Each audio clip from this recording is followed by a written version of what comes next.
July മാസത്തിലെ ഒരു തണുത്ത പ്രഭാതം, ഞായറാഴ്ചയിലെ ഒരു പുലരി. ബാക്ക് യാർഡിലെ വിയർത്ത കുറച്ച് പണികൾക്ക് ശേഷം ഞാൻ ഫ്രണ്ട് യാർഡിലേക്ക് വന്നതാണ്. അവിടെ ചെടികളിൽ പൂക്കൾ നിറയുന്നു. ഇത് കമേലിയ. ആദ്യത്തെ ദർശനത്തിൽ തന്നെ എന്നിൽ അനുരാഗമുണ്ടായി എന്ന സിനിമാ പാട്ട് പറയുന്ന പോലെ, കവികൾ പറയുന്ന പോലെ, പാടുന്ന പോലെ എനിക്ക് കമേലിയ ഭയങ്കര ഇഷ്ടമായി.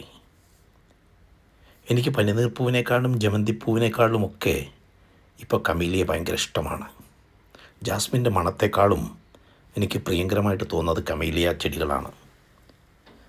ഇനി കുറച്ച് നാളുകൾ കമേലിയ ചെടികളുടെ കളക്ഷനിലേക്ക് നീക്കുകയാണ്.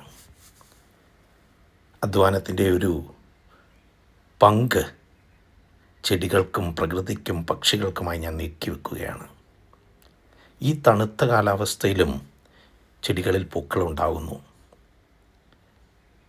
മനസ്സിന് സന്തോഷം നൽകുന്ന ഒരു കാഴ്ചയാണത്. പുലരിയിൽ നന്നായി അധ്വാനിച്ചതിന് ശേഷം ഒരു കട്ടൻ കാപ്പിയുമായിട്ട് ഞാനിങ്ങനെ ഫ്രണ്ട് യാർഡിലേക്ക് വരും. ശരീരത്തിൻ്റെയും മനസ്സിൻ്റെയും വേദനകൾ, ആയാസങ്ങൾ മാറ്റി, പ്രയാസങ്ങൾ മാറ്റി, കഠിനാധ്വാനത്തിൻ്റെ മുള്ളുകൾ തറച്ച പാദങ്ങളിൽ രക്തം കിനിയുന്ന വേദനകൾ ഉള്ളപ്പോഴും ഫ്രണ്ട് യാർഡിലേക്ക് വരിക, പൂക്കളെ നോക്കുക, പൂക്കളുമായി സംവേദിക്കുക,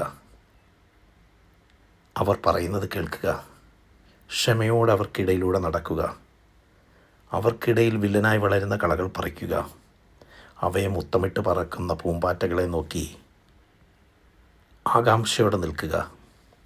കടൽ തീരത്ത് കക്ക കൊണ്ട് വെള്ളം വാരി വറ്റിക്കാൻ ശ്രമിക്കുന്ന കൊച്ചുകുട്ടിയെപ്പോലെ പ്രകൃതിയിലെ ഓരോ ചരാചരങ്ങളെയും നോക്കിക്കൊണ്ടിരിക്കുക. മനസ്സിന് വല്ലാത്തൊരു ഉന്മേഷം നൽകുന്നു.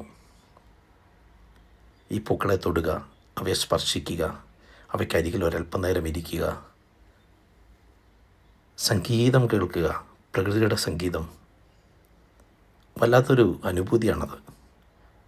ഒരുപാട് പണമുണ്ടാക്കി കൂട്ടിവെച്ച് ഒരുപാട് ബിസിനസ് ചെയ്ത് വൈറ്റ് കോളർ ജോബുമായിട്ട് ഒരല്പം സംസാരിക്കുകയും ഒരു സോഷ്യലൈസേഷൻ്റെ ഭാഗമാണെന്ന് പറഞ്ഞ് ഇംഗ്ലീഷ് മാത്രം സംസാരിക്കുകയും മലയാളത്തെ വെറുക്കുകയും മാതൃഭാഷയെയും മാതൃഭൂമിയെയും തള്ളിപ്പറയുകയും അവഗണിക്കുകയും ചെയ്ത് സ്റ്റാറ്റസിൻ്റെ